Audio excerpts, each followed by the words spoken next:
igniting volunteerism,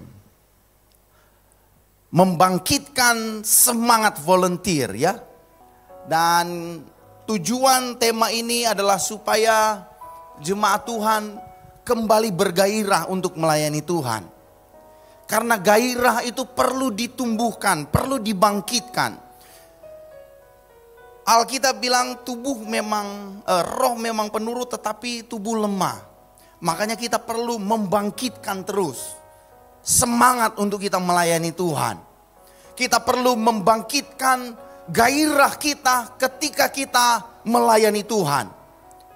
Dan kami berdoa supaya semua kita yang melayani Tuhan sebagai volunteer di rumah Tuhan, kita akan punya gairah yang baru setiap hari untuk kita melayani Tuhan.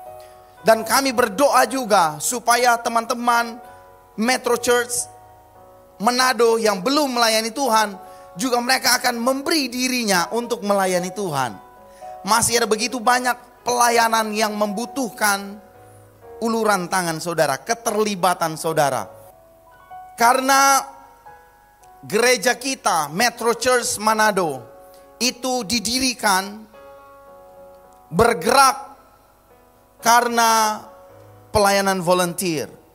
Bergerak karena ada orang-orang yang memberi diri untuk melayani Tuhan secara sukarela. Dan saudara yang dikasihi Tuhan, Metro Church Manado percaya bahwa semua orang pasti punya tugas yang telah diberikan oleh Tuhan untuk kita kerjakan. Punya tanggung jawab, kalau dulu bahasa zaman dulu tanggung jawab iman. Ya. Kita punya tanggung jawab bersama untuk membangun pekerjaan Tuhan. Untuk bersama-sama bergandengan tangan membangun kekuatan satu dengan yang lain untuk membangun pekerjaan Tuhan. Supaya pelayanan pekerjaan Tuhan akan terus naik dan bukan turun. Pelayanan pekerjaan Tuhan akan menjadi bintang yang akan memancarkan terang kepada dunia ini. Pelayanan pekerjaan Tuhan akan memberikan terobosan yang baru supaya nama Tuhan dimuliakan. Amin. Mari kita lihat saudara, Lukas pasal yang ke-10 ayat yang ke-25 sampai dengan ayatnya yang ke-37. Dari perikop ini kita akan belajar tentang volunteer, pelayanan sukarela. Lukas pasal yang ke-10 ayat 25 sampai dengan ayatnya yang ke-37, firman Tuhan berkata begini. Pada suatu kali berdirilah seorang ahli Taurat untuk mencobai Yesus, katanya. Guru, apa yang harus kuperbuat untuk memperoleh hidup yang kekal? Jawab Yesus kepadanya, apa yang tertulis dalam hukum Taurat? Apa yang kau baca di sana?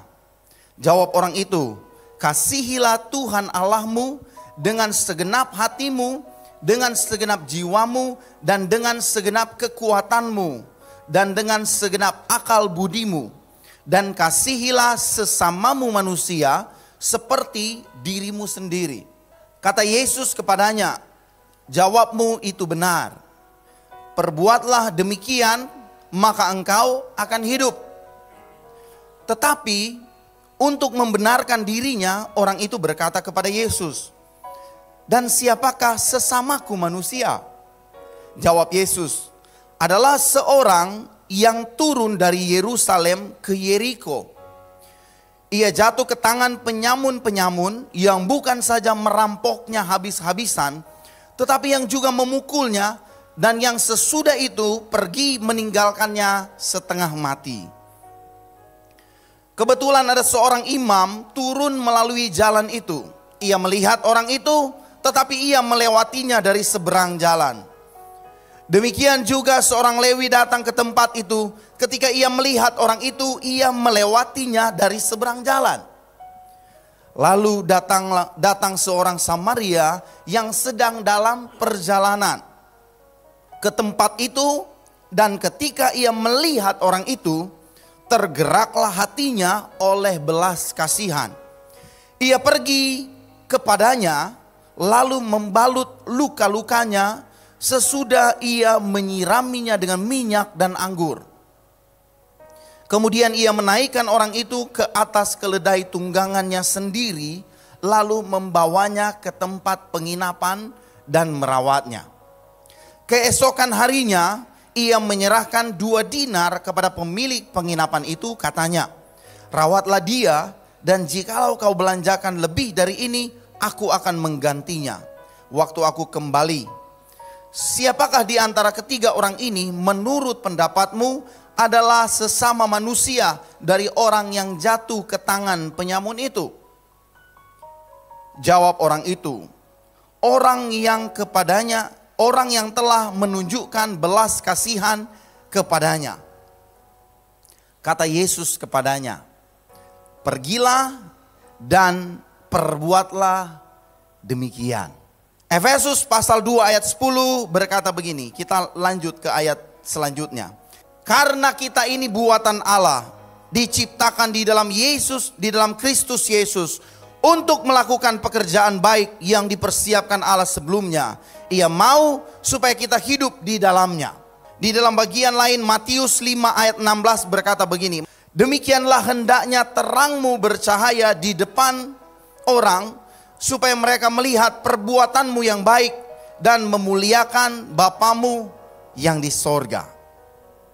Saudara yang dikasihi Tuhan, kita telah membaca kisah dari Samaria yang murah hati. Kebanyakan kita akan berpikir bahwa orang Lewi kemudian imam, mereka sepertinya tidak punya hati, ya. Orang yang membutuhkan pertolongan, mereka just pass away. Hanya pergi saja begitu. Tapi kalau kita mengerti tradisi, maka apa yang dilakukan oleh orang Lewi dan kemudian imam adalah sesuatu yang harus mereka lakukan.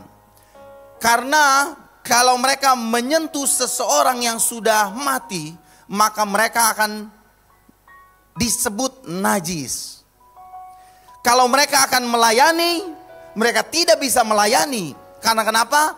Karena mereka najis. Dan kalau mereka pulang setelah pelayanan, mereka pulang dan kemudian mereka menyentuh orang yang tadi sekarat, mungkin dia sudah mati, maka kemungkinan besar mereka harus kembali lagi untuk mentahirkan dirinya. Dan apa yang dilakukan oleh imam dan orang Lewi itu sudah seharusnya mereka lakukan. Tetapi Yesus memberikan sebuah contoh yang luar biasa. Sebuah contoh yang tepat untuk menggambarkan bagaimana seharusnya kita sebagai orang percaya melayani sebagai volunteer. Saudara, panggilan kita adalah untuk melakukan pekerjaan baik. Katakan pekerjaan baik. Pekerjaan baik yang Allah persiapkan sebelumnya dan Allah mau kita hidup di dalamnya. Kita bisa bekerja, pekerjaanmu, usahamu, apa yang kau tekuni sehari-hari, engkau bisa bekerja. Tetapi pekerjaan itu bisa jadi bukan panggilanmu. Tetapi ketika engkau menunjukkan pelayanan kepada orang lain, melakukan kebaikan kepada orang lain, khususnya dalam pekerjaan Tuhan, maka itu pasti panggilanmu. Itu pasti. Karena firman Tuhan bilang, untuk melakukan pekerjaan baik yang dipersiapkan Allah sebelumnya. Ia mau supaya kita hidup di dalamnya. Jadi kalau ada orang yang pengen hidup dalam panggilan Tuhan dan berdoa untuk panggilan Tuhan, maka engkau perlu mulai melakukan pekerjaan baik. pekerjaan baik yang bisa Anda kerjakan. Pekerjaan baik yang bisa Anda turut ambil bagian di dalamnya. Banyak orang Kristen berusaha menyenangkan Allah. Betul, kita akan menyenangkan Allah. Kita berusaha untuk menyenangkan hati Tuhan. Makanya kita sering dengar lagu dan suka menyanyikan lagu, Tuhan ku mau menyenangkanmu. Ya, Tuhan ku mau menyenangkanmu. Itu lagunya. Kita melakukan apa yang harus kita lakukan. Menjaga diri kita sebagaimana firman Tuhan katakan, jangan makan ini, jangan sentuh ini, jangan lakukan itu. Seperti yang dilakukan oleh imam dan orang Lewi tadi. Jangan lakukan A, B, C, D. Tetapi firman Tuhan dengan jelas berkata bahwa kalau kita mau memuliakan Allah, maka yang harus kita lakukan adalah menjadi volunteer. Dengan melayani orang lain. Dengan melakukan pekerjaan pelayanan di rumah Tuhan. Kenapa harus di rumah Tuhan? Karena firman Tuhan berkata bahwa Yesus sendiri membentuk gerejanya. Dan melalui gerejanya kemuliaan Tuhan atau pekerjaan Tuhan akan dinyatakan. Dan segala sesuatu yang Tuhan mau nyatakan, kalau perubahan terjadi, Tuhan akan melakukannya melalui gereja. Kalau sesuatu yang besar Tuhan mau nyatakan, Tuhan akan nyatakan melalui gerejanya. Dahulu dipanggil Abraham dipanggil. Melalui Abraham dan keturunannya, Tuhan menyatakan kemuliaannya. Tuhan menyatakan dirinya kepada dunia ini. Kemudian setelah Abraham, Tuhan membangkitkan bangsa Israel. Bangsa Israel kemudian dipilih oleh Tuhan untuk menyatakan kemuliaan, menyatakan perbuatan Tuhan yang besar. Kemudian setelah bangsa Israel, Yesus kemudian diutus untuk menyatakan kemuliaannya. Kemuliaan Bapa di sorga, di bumi ini, untuk dunia ini. Setelah Yesus naik ke sorga, Yesus kemudian mengutus gerejanya. Amin. Gerejanya untuk menyatakan kemuliaan Tuhan di bumi ini. Makanya kita perlu bergandengan tangan untuk melayani sebagai volunteer. Pelayanan pekerjaan Tuhan. Melayani orang lain. Kami percaya saudara, setiap orang pasti punya karunia-Nya sendiri. Yang percaya bilang amin. Setiap orang pasti punya karunia-Nya sendiri. Setidaknya ada 27 karunia. 27 karunia yang besar saudara. Dan minimal setiap orang bisa punya minimal satu karunia. Dan ke-27 karunia ini bukan karunia spesifik tetapi karunia umum. Dan masih dari ke-27 karunia ini saudara juga bisa melihat kemampuan. 27 kemampuan ini saudara juga punya kemampuan-kemampuan yang lain, masih terbagi ke dalam kemampuan-kemampuan yang lain yang bisa saudara ambil bagian di dalamnya. Saya baca dan saya sudah dijelaskan. Dijelaskan secara sederhana, nanti saudara juga bisa mengerti, oh saya kotek di sini. Tapi pasti minimal satu.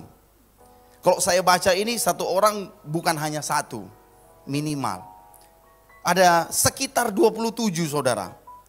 Saya baca ya, satu persatu ini secara cepat, jadi saudara menyimak saya di mana ya.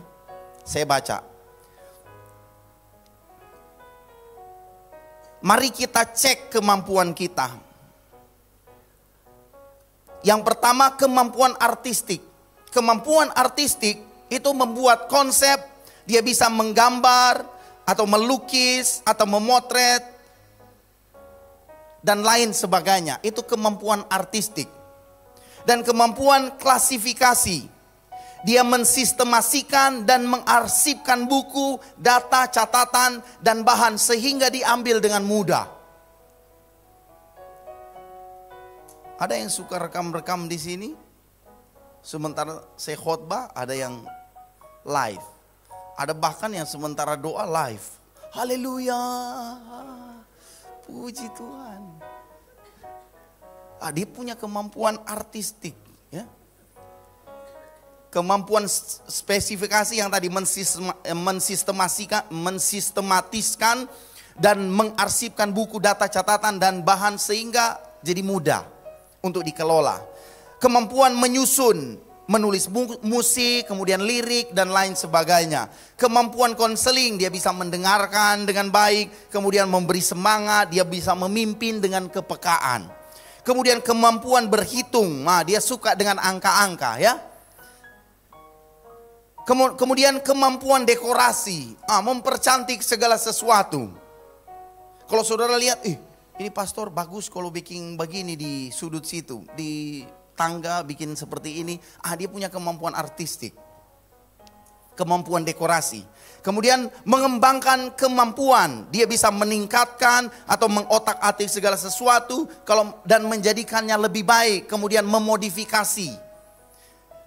Kemampuan mengedit, dia bisa mengoreksi atau menulis ulang. Kemampuan menghibur, dia bisa tampil berakting, menari, berbicara dan lain-lain. Kemampuan evaluasi, dia bisa menganalisis data dan kemudian dia bisa menarik kesimpulan untuk memberikan masukan. Kemampuan makan, kemampuan evaluasi biasanya sering dikenal dengan orang tukang kritik.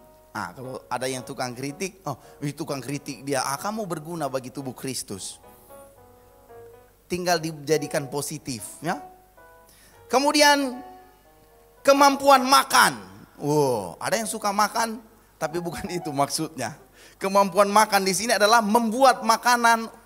Dia bisa mengelola makanan apa saja yang ada di dapur, di kulkas. Pernah lihat? Bisa jadi makanan enak.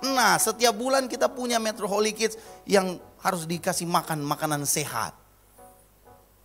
Saudara bisa mengambil bagian. Kemampuan formulasi, dia bisa berteori dan kemudian mendefinisikan. Kemudian kemampuan grafis, dia bisa menata letak, merancang, membuat tampilan visual atau spanduk dan lain-lain. Kemudian kemampuan wawancara, orang ini bisa menemukan seperti apa sebenarnya orang lain. Kalau ada tuh, dia ini introvert, dia ini extrovert, dia ini begini. Dia HRD biasanya, ya.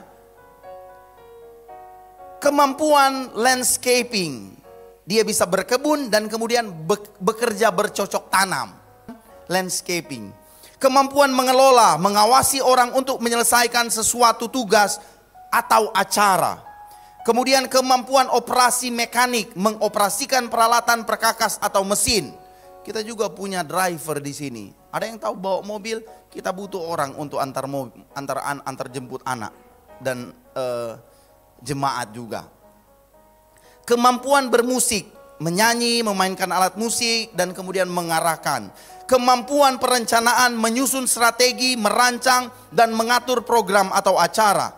Kemampuan promosi, dia mengiklankan atau mempromosikan acara dan kegiatan lain-lain. Kemampuan hubungan publik, menangani keluhan dan ketidakpuasan pelanggan dengan penuh perhatian dan sopan.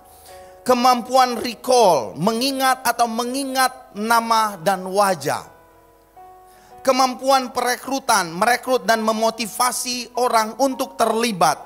Kemampuan penelitian, membaca, mengumpulkan informasi, mengumpulkan data.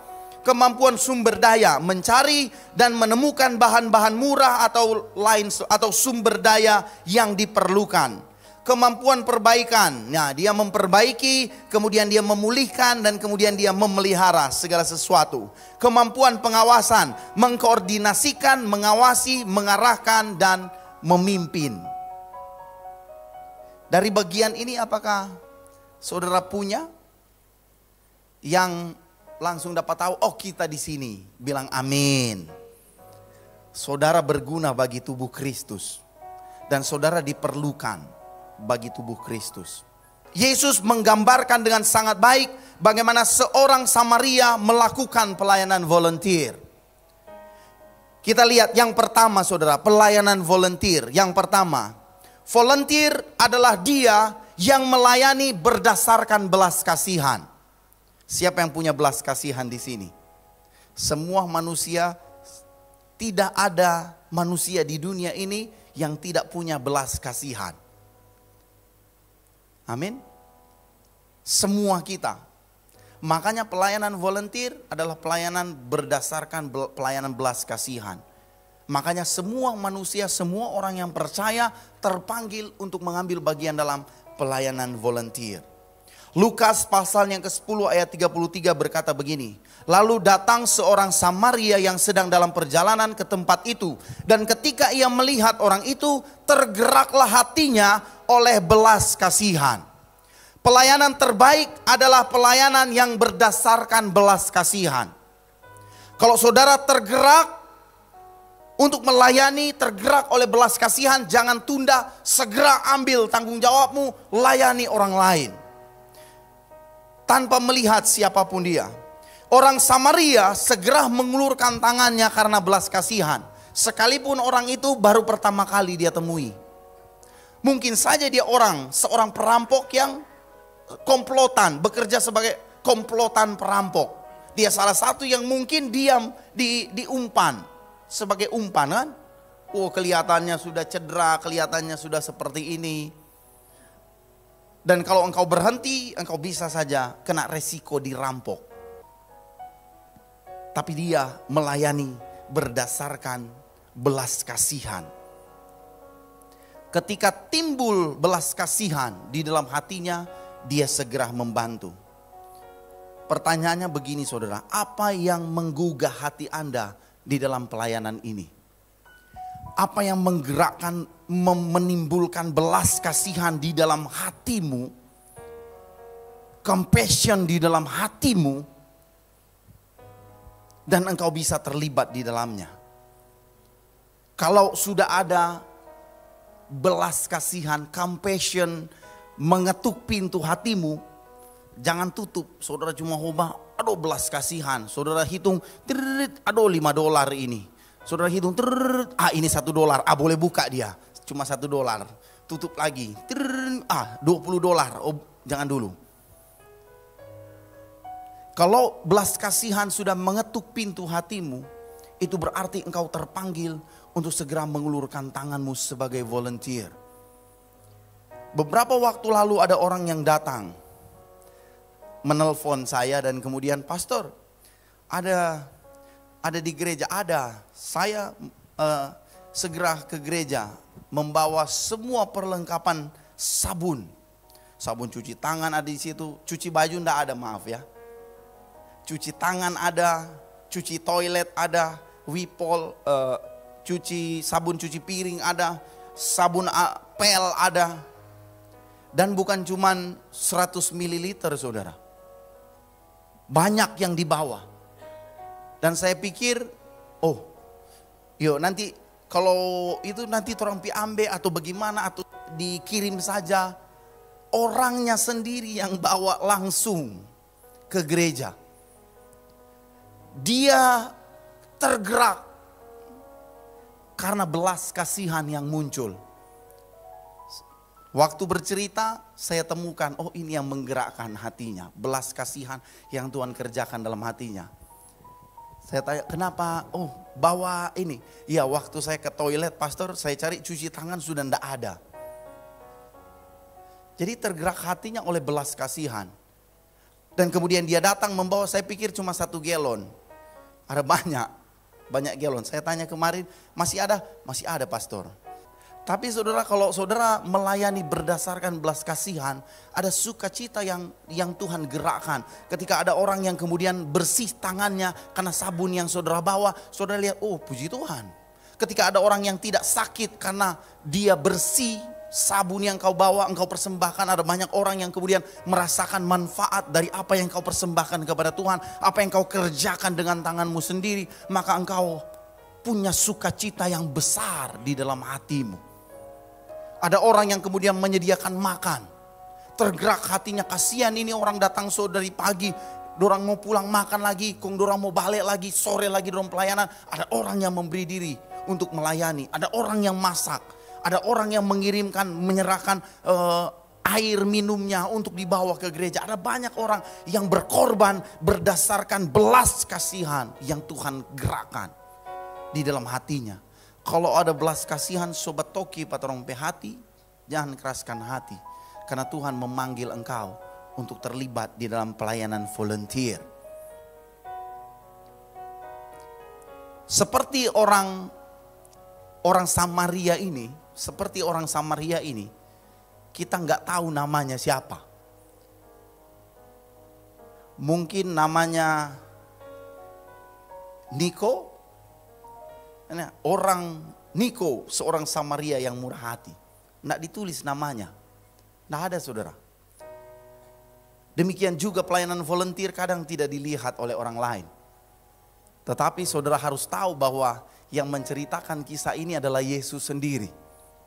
Ketika saudara melayani sebagai volunteer, saudara dilihat sama Yesus, bukan orang lain. Dan kalau saudara dilihat oleh Yesus, maka firman Tuhan bilang, Bapamu yang di sorga adalah Tuanmu, dan dari dialah engkau akan memperoleh upah. Apa yang kita lakukan, kita kerjakan dengan segenap hati karena kita punya belas kasihan. Volunteer, itu yang pertama saudara. Volunteer adalah pelayanan yang didasarkan oleh belas kasihan. Yang kedua, pelayanan volunteer adalah pelayanan hamba. Katakan hamba. Saudara, pelayanan hamba di sini, dia punya bahasa adalah bond servant. Diterjemahkan hamba. Dan kemudian di dalam Lukas pasalnya yang ke-10 ayat 34, nanti saya akan jelaskan apa itu arti bond servant, hamba atau doulos. Bahasa Yunaninya dan kemudian bahasa Ibraninya ebed. Lukas 10 ayat 34 dan 35 berkata begini. Ia pergi kepadanya, orang Samaria ini pergi kepadanya, lalu membalut luka-lukanya. Sesudah ia menyiraminya dengan minyak dan anggur, kemudian ia menaikkan orang itu ke atas keledai tunggangannya sendiri, lalu membawanya ke tempat penginapan dan merawatnya. Keesokan harinya ia menyerahkan 2 dinar kepada pemilik penginapan itu, katanya, rawatlah dia, dan jika kau belanjakan lebih dari itu, aku akan menggantinya waktu aku kembali. Saudara, orang Samaria menempatkan dirinya sebagai hamba. Dia bukan hamba, tetapi dia menempatkan dirinya sebagai hamba. Dia punya keledai. Kalau saudara baca, saudara akan temukan bahwa Yesus menyebut menaikkannya ke atas keledai tunggangannya sendiri. Seorang Samaria ini, dia dengan belas kasihan mau merendahkan dirinya untuk dia memposisikan diri lebih rendah daripada orang yang dia layani. Dia menaikkannya ke atas keledai. Bukan hanya itu saudara, dia bersusah payah. Dengan semua persediaan yang dia punya, dia bersusah payah untuk menolong orang ini. Sampai di penginapan, dia tidak membiarkan orang itu begitu saja. Tetapi kemudian dia menyerahkan, menjamin orang itu. Pelayanan volunteer adalah pelayanan hamba. Dan kalau engkau terpanggil, biasanya saudara, orang yang terpanggil adalah dia yang pasti bisa menyelesaikan masalah itu. Atau minimal dia punya kesempatan untuk menyelesaikan problem itu. Dan yang pasti kalau Tuhan menggerakkan hatimu, engkau punya semua resource untuk pelayanan itu bisa dikerjakan dengan sempurna. Engkau punya resource kemampuan yang saudara punya, sumber daya. Itu pasti saudara. Di dalam Alkitab ada sebuah istilah bond servant. Artinya seseorang yang terikat dalam dinas tanpa upah. Kalau di dalam Alkitab kita akan menemukan Keluaran 21 ayat 5 sampai 6.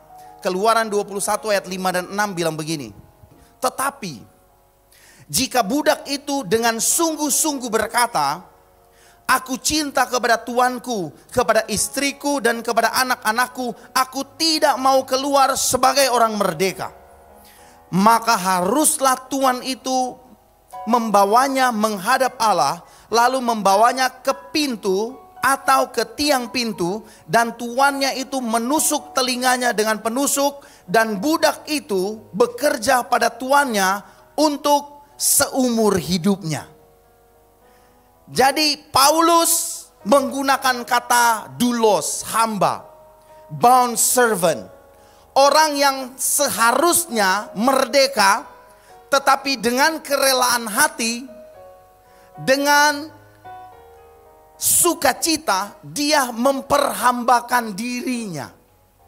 Dia harusnya bisa dibebaskan, dia sudah dimerdekakan, tetapi dengan keputusannya sendiri, dia merelakan dirinya untuk menjadi hamba kepada tuannya seumur hidupnya tanpa dibayar.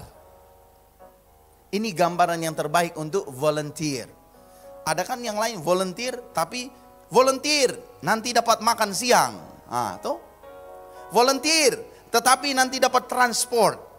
Tapi kalau bond servant yang dipakai oleh Rasul Paulus dan kemudian Rasul Petrus itu sebagai hamba, itu artinya mereka sebenarnya orang merdeka, tetapi mereka merendahkan dirinya, mengambil rupa seorang hamba dan kemudian melayani orang lain tanpa dibayar. Yesus adalah bond servant. Kalau diterjemahkan dia hamba yang terikat, tetapi sebenarnya dia merdeka. Yesus adalah volunteer yang pertama, dan Yesus menunjukkan, memberikan contoh kepada kita bagaimana dia melayani sebagai volunteer. Dia tidak menyayangkan dirinya sendiri. Dia menyerahkan nyawanya untuk mati di atas kayu salib.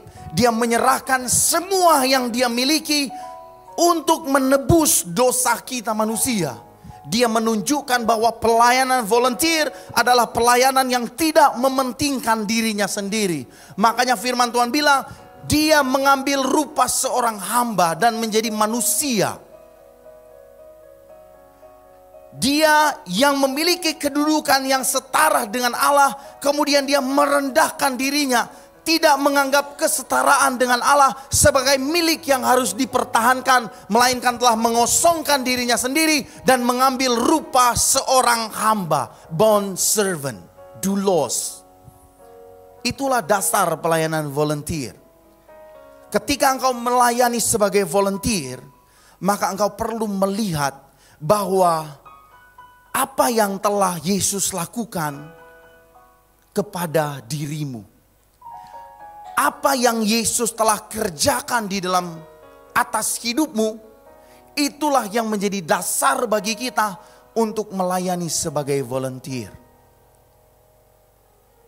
Seorang hamba yang merdeka, dia dengan keputusannya sendiri, dia memilih untuk memperhambakan diri. Firman Tuhan bilang, karena aku cinta, hamba itu berkata, karena aku cinta kepada tuanku. Tentu kata kalau dia sayang pada tuan, tentu dia sudah merasakan itu dia punya tuan, punya kasih sayang. Dan kita melayani Tuhan karena kita sudah merasakan kasih sayang Tuhan atas diri kita. Bukan karena kita diperlakukan baik dan kita melayani. Bukan karena kita dipuji dan kemudian kita melayani. Bukan karena kita mendapatkan panggung dan kemuliaan dan sorak-sorai dan kemudian kita melayani Tuhan. Tetapi dasar pelayanan volunteer adalah karena kita sudah merasakan kasih Kristus di dalam diri kita. Karena kita telah dimerdekakan. Dan firman Tuhan bilang, karena harganya telah lunas dibayar, karena itu muliakanlah Allah dengan tubuhmu. Kalau saudara punya telinga untuk orang, kasih telingamu untuk melayani. Kalau saudara punya tangan yang cakap, kasih tangan yang cakap untuk melayani. Kalau saudara punya pemikiran untuk melayani, kasih pemikiranmu untuk melayani. Kalau saudara cuma punya kaki untuk melayani, kasih kakimu untuk melayani. Kalau saudara punya hati untuk melayani, kasih hatimu untuk melayani Tuhan. Di dalam buku Volunteer, dia tulis begini. Kalau kita bisa melihat sebuah kesalahan, kalau kita bisa melihat sebuah kesalahan, contoh, kalau saya lihat ini kursinya bengkok, ya, miring, saya adalah orang yang tepat untuk menjadi solusi atas kesalahan itu, untuk menjawab persoalan itu. Jadi saya harusnya tidak bilang begini, oh bengkok ini kursi ini, siapa tahu orang baator itu tadi pagi Kang. Aduh, besai ngana baator no. Buku itu bilang engkau adalah orang yang tepat untuk membereskannya.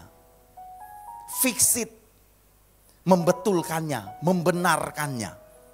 Kalau saudara lihat sesuatu yang kurang di gereja ini, engkau adalah orang yang tepat untuk membenarkannya. Pernah lihat kekurangan di gereja ini yang pernah katakan amin dalam hati? Banyak orang lihat toh. Contoh tadi saudara. Gak ada cuci tangan, sabunnya. Dia adalah orang yang terbaik, yang tepat untuk menyelesaikan persoalan itu. Dan kalau saudara tergerak, jangan tunda. Karena kalau saudara tunda, pelayanan bukan berhenti tetapi lambat. Kita butuh orang-orang untuk melayani Tuhan. Ada orang yang melayani, yang mengatur keuangan gereja ini supaya gereja ini terus maju dan pelayanan kita boleh terus bertumbuh. Ada orang dan mereka tidak dibayar.